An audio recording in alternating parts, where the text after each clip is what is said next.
자, 우리 지난 시간에는 이 헤롯의 모습을 통해서 헤롯이 그 세례 요한의 말을 통해서 찔림도 받고 달고 재밌게 듣기도 하고 그런 여러 가지 말씀에 대한 반응은 좋았지만은 오늘 방금 읽은 본문 말씀과 같이 결국 말씀을 듣는 것으로만 끝나서 그 말씀의 능력이 아무것도 자기에게 소용이 없게 되는 거예요. 그래서 우리가 말씀을 듣고 은혜 받았다고 그게 중요한 게 아니고 내가 말씀을 통해서 은혜 받고 찔림을 받았으면 삶에서 그 열매가 나타나야 되고 나도 그 삶의 열매들을 위해서 날마다 하나님 앞에 붙들고 기도하면서 변화된 삶을 살도록 애를 써야 됩니다. 물론 변화는 내가 하는 거 아니에요. 내가 결심한다고 다 되는 것도 아니고 정말 하나님께 나의 못난 인격과 고집스러운 우리 인간들의 모습들이 다 있거든요. 그래서 그런 것들 내 힘으로는 못 고칩니다. 하나님 저도 최선을 다하겠지만 하나님이 나 붙들어 주시지 않으면 아무 소용 없습니다. 그런 마음으로 말씀을 듣는 것만으로 끝나서는 안 되고 듣고 깨달은 바가 있으면 그것을 위해서 더 하나님 붙들어야 되는 거예요.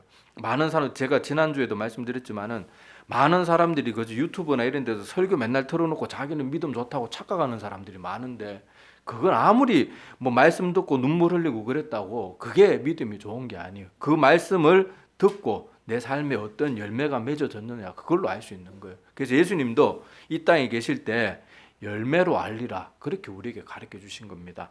자, 이제는 오늘 말씀에 읽은 본문 말씀에 보면 이제 세례 요한이 이제 드디어 죽게 되는 그런 안타까운 장면이 오늘 본문 말씀에 등장을 합니다. 자, 오늘은 어떤 이야기가 있는가 하면요. 자, 헤롯이 자기 생일이 되었어요. 21절에 보면 헤롯이 자기 생일에 이렇게 기록되어 있죠. 자, 그 생일날 헤롯이 갈릴리 지역을 다스리는 분봉왕이었기 때문에 분봉왕이 뭔가 하면은 제가 전에 한번 설명을 드렸는데 자, 로마 제국이 자기가 점령한 모든 나라를 다 로마의 중직자들을 보내가지고 다 다스릴 수가 없어요. 그렇게 하기에는 로마의 인구도 그렇게 많지 않고 로마라는 그 나라가 그 정복한 땅이 얼마나 넓습니까? 거기 어떻게 다 로마 사람을 파견할 수가 있겠어요? 그래서 로마 제국이 다 관할은 하되 그 저기 지역에 사는 사람들 중에 로마 제국에 이렇게 충성하고 뭐 말이 충성이지 아부 잘하고 뇌물 좀 바치고 그러는 사람들 중에 어떤 사람들을 뽑아 가지고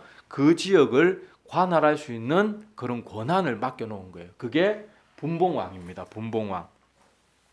예, 분봉왕인데 자, 그 분봉왕 분봉왕으로 갈릴리를 다스렸던 사람이 바로 이 헤롯이에요. 헤롯. 그런데 헤롯이 자기 생일이고 그 지역을 다스리는 왕이었으니까 그러니까 생일 잔치를 당연히 성대하게 치릅니다. 그래서 이게 말씀에 나오는 것처럼 대신들도 초청하고 천부장들도 초청하고 갈릴리 여러 귀족들 이런 사람들도 초청해서 큰 잔치를 그렇게 벌이게 됩니다. 자, 그리고 이제 잔치의 분위기가 막 무르익었겠죠. 자, 무르익었는데 그 하이라이트에 헤로디아의 딸이 등장을 합니다. 이 딸이 등장해서 춤을 추어요. 그런데 그 춤을 아주 예쁘게 잘 추었는지 헤롯 마음에도 너무 마음에 들었고 거기에 참석한 사람들도 이게 굉장히 보기 흡족했던 모양이에요. 근데 이 소녀라고 말하는 거 보니까 옛날 저 중동 지방이나 그런 데는 보통 14살 만 14세 이상이 되면 성인 취급을 했거든요. 그러니까 소녀라고 부르는 거 보면 아주 어린 지금 우리나라로 말하면 이제 초등학교 고학년에서 만 중학생 정도 되는 그 정도 나이였던 것 같아요. 뭐 근데 중요한 건 아니고 하여튼 아직은 좀 어린 나이입니다. 어린 나이인데 춤을 너무 예쁘게 잘 추니까 헤롯이 덜컥 맹세를 해요. 23절에 보면 맹세하기를 무엇이든지 내가 구하면 나라 절반까지도 주겠다. 이게 말이 안 되는 게 아무리 자기가 분봉왕이지만 지금 이스라엘은 누구의 지배하에 있어요? 로마 제국의 지배에 있기 때문에 지가 사실 나라 줄 수 없거든요. 그거 다 로마 제국의 허락을 받아야 되는데 그러니까 호언장담을 하는 거예요. 헌을 하고 뻥을 치는 건데 자, 어쨌든 간에 여기 귀족들도 있고 막 유력한 사람들이 많으니까 막 이렇게 자기의 뭐 힘을 과시하려고 이렇게 허풍을 떠는 거죠. 자, 그랬는데 이 꼬마애가 이렇게 아빠가 말을 했으면은 그냥 어린애답게 아빠 용돈 좀 두둑하게 주세요. 뭐 이런 정도로 끝났으면 좋겠는데 또 엄마한테 달려갑니다. 근데 이 엄마란 사람이 헤롯보다 더 골치 아픈 사람이에요. 지난주도 말씀 나눴잖아요. 더 골치 아프고 이제 좀 이상한 여잔데 자, 이 여자는 평소에 세례 요한을 안 그래도 죽이고 싶어서 안달이 났지만은 누가 보호해줬어요? 헤롯이 보호해줬어요. 왜냐하면 헤롯은 비록 약간 맛이 간 사람이긴 하지만 그래도 세례 요한이 의롭고 거룩한 사람이라는 걸 알고 있었거든요. 그래서 헤로디아가 그렇게 죽이려고 해도 지켜 보호해 줬는데, 자 이제는 이 헤롯이 자기 입으로 맹세까지 하면서 내가 이 나라 절반이라도 주겠다 맹세했으니까 이제 정확한, 너무도 알맞은 기회가 온 거예요. 그래서 이 헤로디아는, 자 여러분 생각해 보세요. 이 여자가 지금 얼마나 욕망에 사로잡히고 자기 죄를 덮고 싶어 하면요, 어린애한테 욕을 시키는 거 보세요. 뭘 시키고 있어요? 세례 요한의 목을 소반, 그러니까 쟁반 같은 데 담아갖고 달랐는데, 여러분 같으면요, 정상적인 사고를 가졌다 그러면 내 어린 딸이 사람 그냥 얻어맞는 것만 봐도 못 보게 눈을 가릴 텐데, 세상에 여러분 이 어린애한테 사람 목을 잘라고 피가 철철 흐르는 그걸 소반에 담아 달라는, 이게 정상인 사람이냔 말이에요. 그러니까 사람이 한번 죄와 욕망에 빠져가지고요, 눈이 뒤집히면요, 자기의 가장 사랑하는 사람이고 뭐가 없어요. 헤롯도 여기 보면은 헤롯 가족들이나 가문도 보면요, 자기들의 그 왕권이나 그런 자리를 지키기 위해서 같은 혈육끼리도 서로 죽이고요, 온갖 술수와 온갖 거짓 모략으로 그렇게 서로를 짓밟았던 이상한 그런 가문이에요. 자, 하여튼 이런 자리에서 그런 요구를 하니까 헤롯은 자기가 지금 유력한 사람들, 모든 사람들이 보고 있는 앞에서 말을 한 게 있으니까 이제 빼도 박도 못하는 거예요. 세상 말로 빼도 박도 못하고 그렇게 돼가지고요, 여기 보면 자 26절에 당연히 근심합니다. 지금까지 이 헤롯이 비록 뭐 그다지 좋은 사람은 아니었지만은 세례 요한만큼은 의롭고 거룩한 사람인 걸 알았기 때문에 함부로 대하지 못했어요. 그래서 26절에 보면 딸아이가 엄마한테 가서 이런 것을 요구해서 말을 하니까 근심하는 모습이 나옵니다. 그런데 여기 근심했으면 자기가 쪽팔리는 걸 무릅쓰더라도 내가 말을 잘못했다, 그거는 야 생일날 사람의 피를 흘려서 되겠냐, 이런 식으로 얼마든지 지혜롭게 그런 것을 벗어날 수 있는데, 여기 헤롯은 자기 입장 때문에, 자기의 그런 위치나 이런 것들 때문에 이 잘못에서 돌이키지 않는 거예요. 그래서 결국은 밑에 사람에게 시켜가지고 세례 요한의 목을 가져와서 그 어린 딸이 보는 앞에, 엄마나 아빠나 둘 다 이상한 사람들이에요.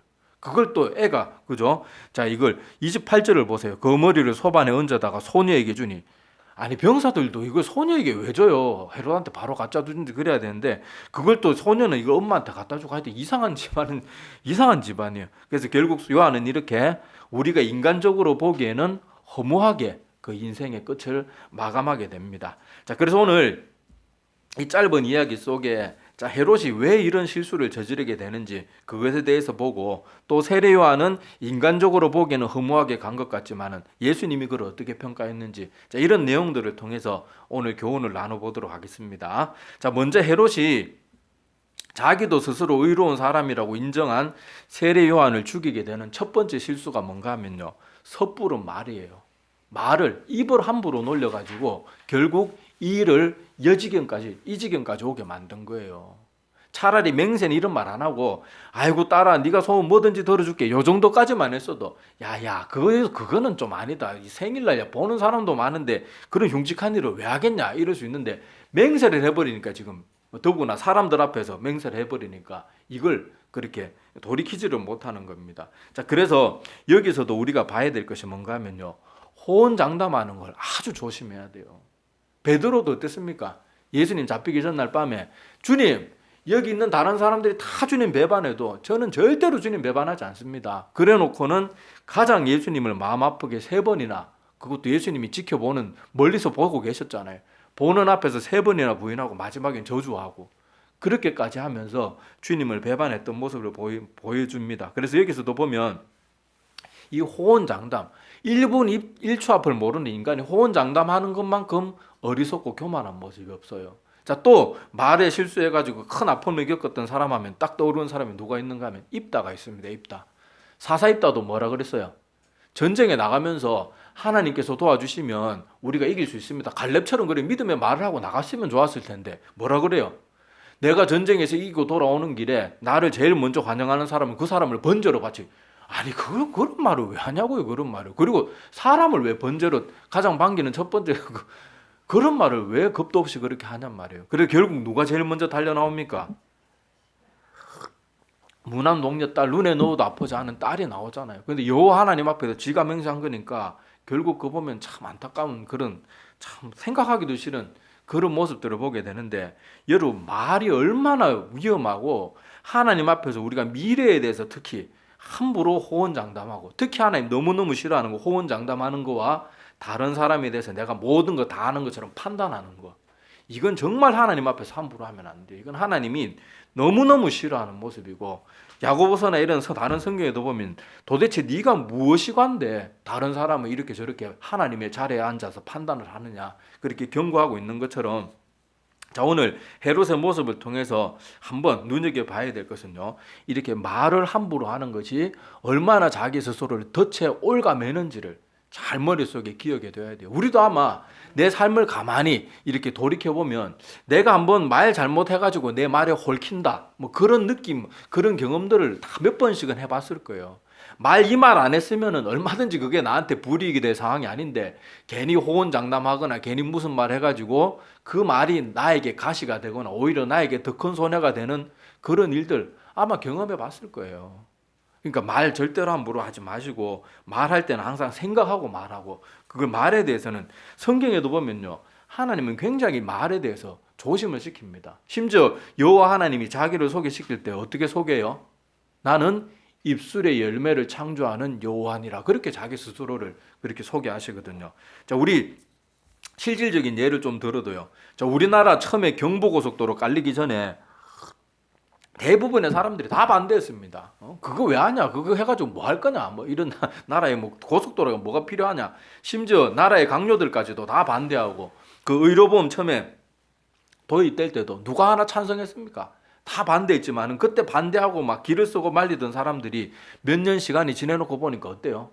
부끄러운 거예요. 그때 그냥 입 다물고 있고, 아이고 저렇게 말하는데 분명히 무슨 뜻이 있겠지 그러면서 조금 같이 기도해주고, 그렇게 좀 그 사람이 왜 저런 주장을 하는가 귀라도 기울였으면 덜 쪽팔릴 수가 있는 거예요. 근데 길을 쓰고 반대해놓고는 나중에 조금만 시간이 지내놓고 보니까 이게 얼마나 우리나라에게 도움이 되는 그런 일이었잖아요. 그리고 최근의 예로는 제가 전에도 한번 말씀드렸지만은 저는 정치적으로 완벽한 중립입니다. 저는 어느 편도 들지 않아요.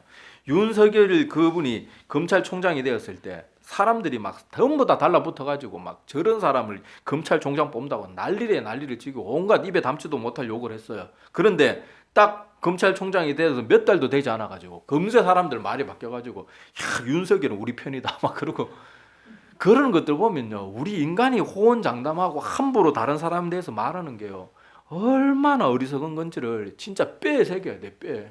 성경 볼 때마다 그런 우리 인간의 안타까운 모습들이 계속 등장해요. 그런데도 이 많은 성경의 가르침과 교훈들을 보고도 사람들은 이것을 제대로 깨닫지 못하고 고치지 못하고, 교회 말씀 끝나고 집에 돌아가서 또 그 일을 하고 있어요. 또 누구 판단하고 또 누구 험담하고 그러는 것이 우리 인간의 모습인데, 이 모든 것들이 결국에는 지금은 이렇게 넘어가죠. 나중에 한번 자기가 한 말에 대해서 크게 잘못 걸리면요, 진짜 자기의 모든 게 날아가는 수도 있습니다. 그리고 세상의 일로 그냥 손해보는 것은 괜찮은데, 성경에 보면은 이 거짓말하고 다른 사람에 대해 거짓 증언하는 사람은 하나님 나라에 들어가지 못한다 그랬어요.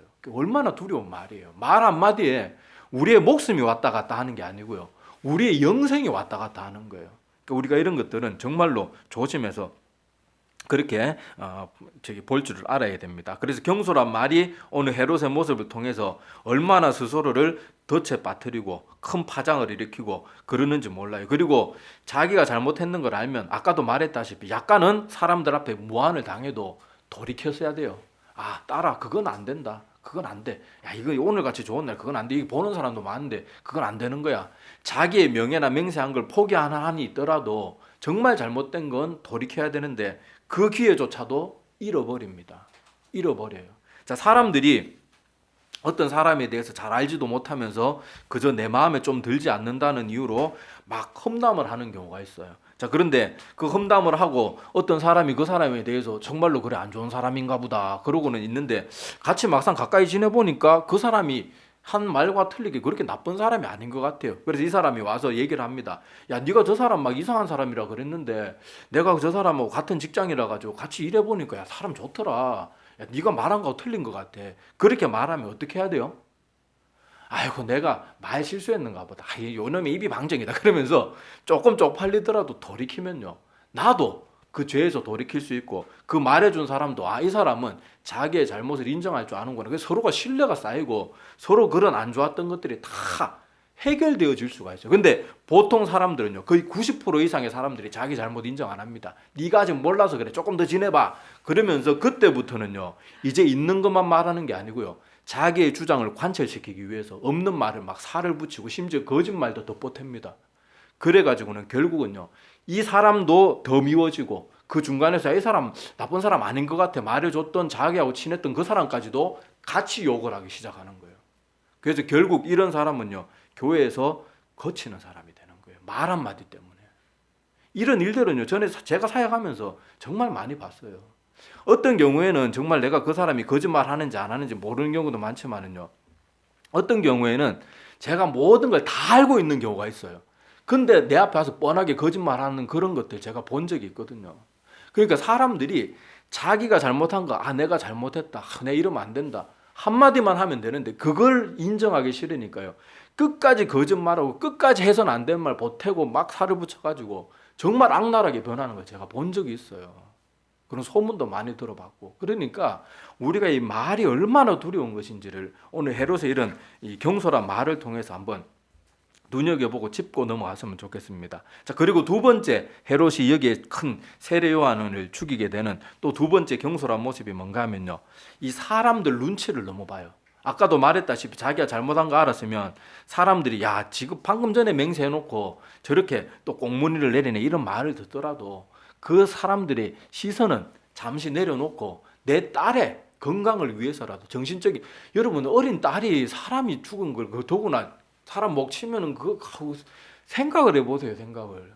그런데도요, 자기 말 한마디 때문에 자기 딸이 그렇게 비참한 걸 보게 만들고 그걸 손으로 들고 오게 만들고 또 자기의 생일날 그 기쁜 날 맛있는 거 먹고 마시고 서로 간에 뭐 좋은 진심이든 아니든 서로 덕담도 오가고 좋은 날이었을 텐데 한순간에 그 분위기가 어떻게 됐겠어요. 근데 이 모든 것이요, 자기가 내뱉은 말 그걸 그냥 아이고 내가 이 말은 실수한 것 같은데 오늘 같은데 이런 해서는 안 되겠습니다. 제가 맹세는 했지만은 이 맹세에 대한 저의 잘못한 경솔한 건 제가 다 책임질 테니까 우리 딸이 있는 건 해서는 안 되겠습니다. 만약에 헤롯이 그렇게 말했으면요, 사람들이 야, 헤롯이 저거 약간 꼴통인 줄 알았는데 그래도 약간은 정상적인 모습이 있네 이런 식으로 받아들였을 텐데, 헤롯은 26절에 보면 여기 왕은 분봉왕이었던 헤롯을 말하거든요. 심히 근심했어요. 심각하게 근심했어요. 그런데 결국에 판단이 뭐였어요?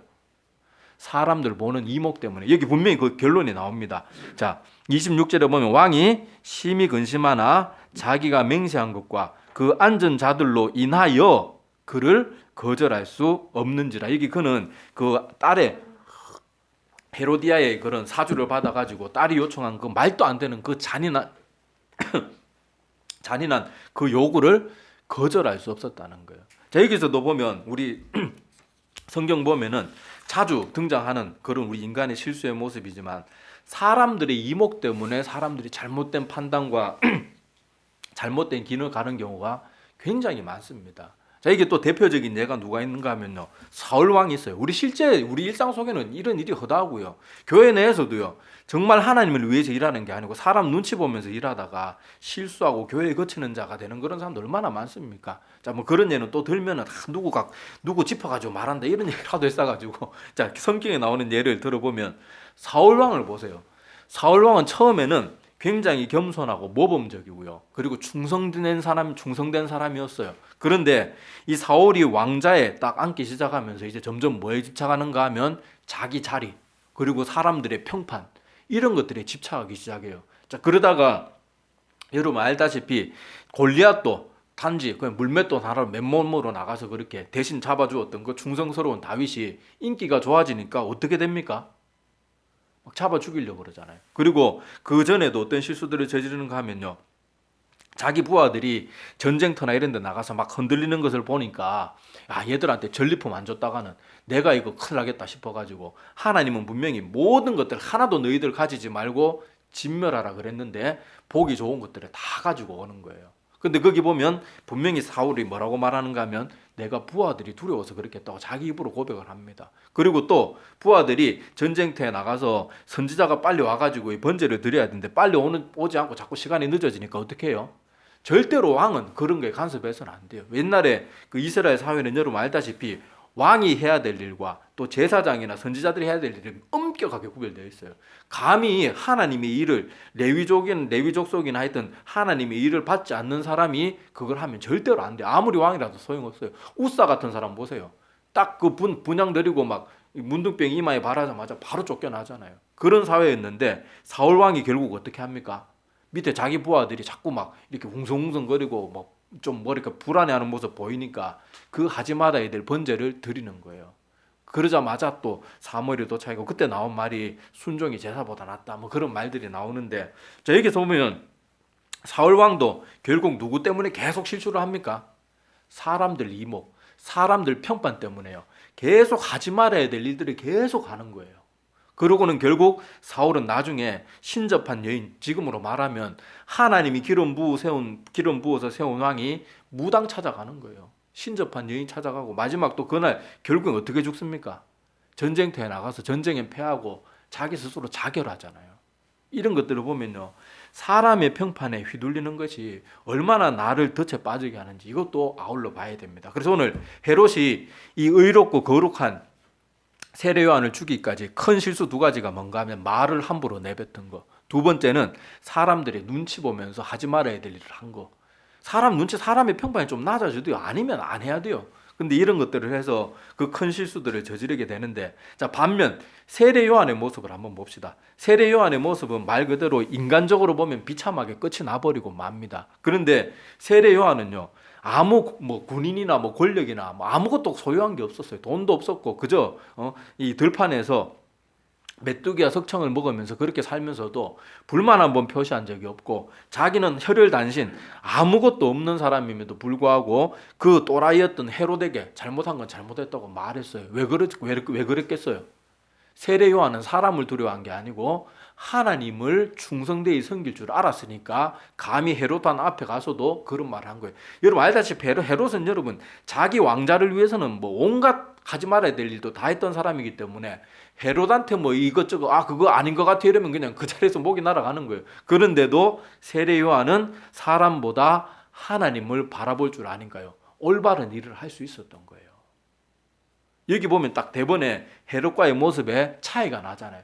헤롯은 사람 때문에 자기가 하지 말아야 될 말, 하지 말아야 될 행동 다 하는데, 세례 요한은 자기의 목숨을 잃으면서도, 자기의 목숨의 위협을 받으면서도, 옥에 갇히면서도 하나님을 더 두려워할 줄 알았으니까, 자 인생 결론을 볼 때는 세례 요한은 그냥 이 목이 쳐가지고 이렇게 참수해서 죽게 되지만은요, 이 예수님은 세례 요한을 어떻게 나중에 평가하세요? 여인의 몸에서 난 자 중에 세례 요한보다 큰 이가 없다 그랬어요. 그러니까 예수님이 볼 때는요, 그 말은 무슨 말인가 하면 이스라엘 사람들이 그렇게 존경하는 다윗이나 저 모세와 같은 사람보다 예수님이 볼 때는 세례 요한이 더 대단한 사람이라는 거예요. 세례 요한은요, 다른 선지자들처럼 무슨 기적을 행한 것도 아니에요.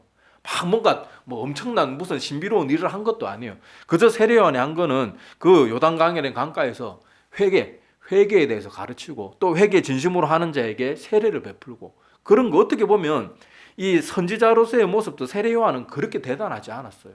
그런데 예수님이 볼 때는요, 이 세례 요한 오직 하나님만 바라보면서 자기가 옥에 갇히고 목숨 잃는 것도 두려워하지 않고 오직 하나님이 주시는 진리대로 일한 이 세례 요한의 모습을 보면서 예수님은 이 땅에 태어난 모든 사람들 중에 가장 뛰어난 사람이라고, 그렇게 다른 사람도 아니고 예수님은 하나님이잖아요.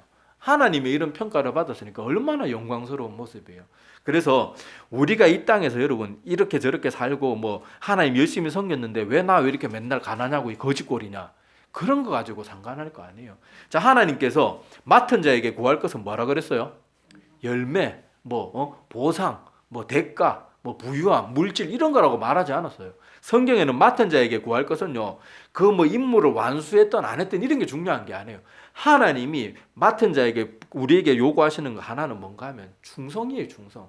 그 사람이 그 사에게 실패를 했던 성공을 했던 그건 중요하지 않아요. 네가 하나님의 말에 충성을 다해 순종했느냐 안 했느냐, 하나님 그거밖에 안 보시는 거예요. 근데 우리만 맨날 무슨 열매 가지고 누구 어떤 목사 어떠고 저쩌고 맨날 열매 가지고 따지는데, 여러분 그게 나중에 하나님 앞에 갔을 때는요 어떻게 될지 몰라요.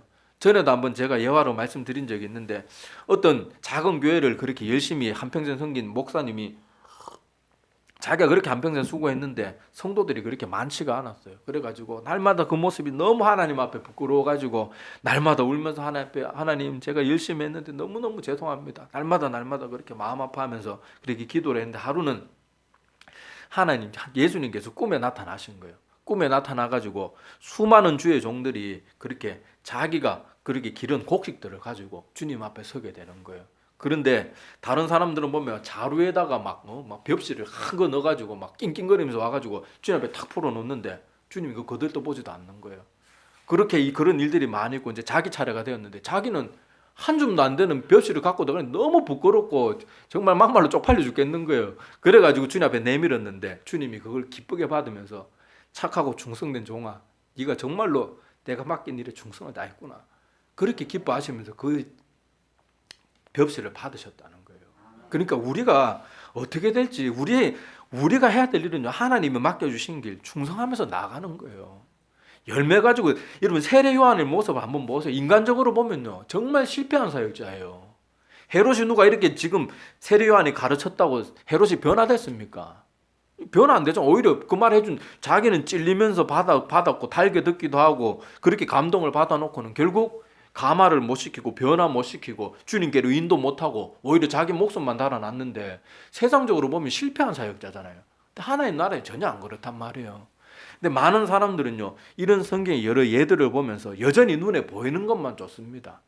하나님이 무엇을 원하시는지 하나님이 기뻐하시는 것이 무엇인지 이런 거에서는 관심이 없고 그저 이 정도 하면 사람들이 날 알아주겠지. 내가 이런 거 해야 사람들이 나를 존경할 거야. 그런 거에만 전부 관심이 가 있으니까 하나님이 원하시는 곳에 우리는 있을 줄 알아야 되는데 많은 사람들이 하나님이 원하시는 곳에 서 있는 게 아니고 내가 원하는 곳에 서 있는 경우가 많아요. 그리고 내가 원하는 곳에 수단과 방법을 안 가리고 그 자리에 서게 되면 다른 사람들은 와 존경하는 누구 존경한다고 이렇게 엉뚱한 소리를 하게 되는 거예요. 그러면 그 사람은 자기가 잘못된 길에 있으면서도 다른 사람들이 자꾸 그런 말을 해주니까 자기가 정말로 잘하고 있는 줄 착각하게 되고 돌이키지 못하게 되는 거예요. 아까도 앞에서 말했던 것처럼 내가 믿음이 순수할 때, 내가 조금 실수가 작을 때 빨리빨리 돌이킬 수 있을 때 돌이켜야 되는데 그걸 돌이키지 않고 계속 거기에 머물면요 나중에는 돌이키지 못하는 때가 와요. 이게 정말로 두려운 모습입니다. 그래서 자, 우리 세례요한은 이렇게 고난받았지만요 세례요한은 이 땅에 살면서 이 땅의 것들을 추구했던 사람이 아니에요. 그래서 로마서에 보면은 사도 바울이 이런 말을 한 적이 있습니다. 자, 로마서 8장 17절과 18절 제가 한번 읽어드릴게요. 자녀이면 또한 상속자 곧 하나님의 상속자여 그리스도와 함께한 상속자니 우리가 그와 함께 영광을 받기 위하여 고난도 함께 받아야 할 것이니라. 생각하건대 현재의 고난은 장차 우리에게 나타날 영광과 비교할 수 없도다. 우리가 이 땅에 예수님 믿는 것 때문에요 바르게 믿으려고 하면 할수록 곤란한 일들이 생길 수밖에 없어요. 예수님도 모든 사람이 너희들을 칭찬하면 화가 있을지어다 그렇게 가르쳤어요. 그리고 이 땅에 정말 주님 바르게 믿으려고 했던 수많은 성도들이 아픔이나 오해나 이런 거 겪지 않은 사람이 어디 있습니까? 다 아픔을 겪고요 막 그렇게 힘든 시간을 겪어요. 그렇지만은 사도 바울이 말한 것처럼요 우리는 이 땅에 사람들이 알아주고 이 땅의 보상을 위해서 살아가는 사람들이 아니에요. 우리는 뭘 바라보는 사람들이에요? 저 하나님 나라에 가서 하나님이 우리에게 인정해 주실 그 열매들을 바라보는 자들이란 말이에요. 그래서 우리는 그것을 바라보면서 나가는 그런 모습이 되어야 됩니다. 그래서 오늘 헤롯의 모습을 통해서 기억해야 될 거 절대 경솔하게 말 함부로 하고 미래에 대해서 함부로 말하고 또 뭐 이 세상에 돌아가는 이런저런 일들 보면서 특히 세상에 돌아가는 정치나 이런 일들 보면서 함부로 사람 판단하지 마세요. 막 내가 내 입에 그런 말이 나오려고 하면은 윤석열을 딱 생각해 보세요. 그렇게 한순간에 사람들의 평판이 뒤바뀌는 거 보면서 내 판단이 얼마나 어리석은 건지를 알고 정말 말 조심해야 됩니다. 하나님은 입술의 열매를 창조하는 분이에요. 자, 그리고 두 번째는 우리가 하나님을 두려워하지 않고 사람의 평판이나 사람의 이목에 신경 쓰다가 보면 결국 큰 실수를 저지르게 되고 항상 사람의 눈치를 보는 사람들은 성경에 보면요 항상 사람 눈치 보다가 멸망의 길로 가지 사람 눈치 봐서 잘 되는 경우가 없어요. 이것도 여러분 뭐 오늘 헤롯도 그렇고 요게 잘 기억이 안 나면 사울 왕을 생각해도 되고 그렇게 하면서 사람 눈치 보고 그러는 모습들이 얼마나 우리의 영혼을 올가매는지 그런 것들도 오늘 눈여겨봤으면 좋겠습니다. 그리고 세례 요한의 모습을 통해서는 우리가 세상 사람들보다 하나님을 두려워하고 충성된 자가 되면 하나님께서는 그 사람의 열매와 보다 하나님은 그 사람의 충성을 보고 그 사람을 위대한 사람이라고 인정해 주는 거지. 그 사람이 뭘 이루어 놓고 마지막에 얼마나 대단하게 뭘 이루어 놓았는가, 그런 거에 하나님은 크게 연연하는 분이 아니에요. 맡은 자에게 구할 것은 충성이니라. 이걸 우리가 오늘 마음에 새겼으면 좋겠습니다. 기도드리겠습니다.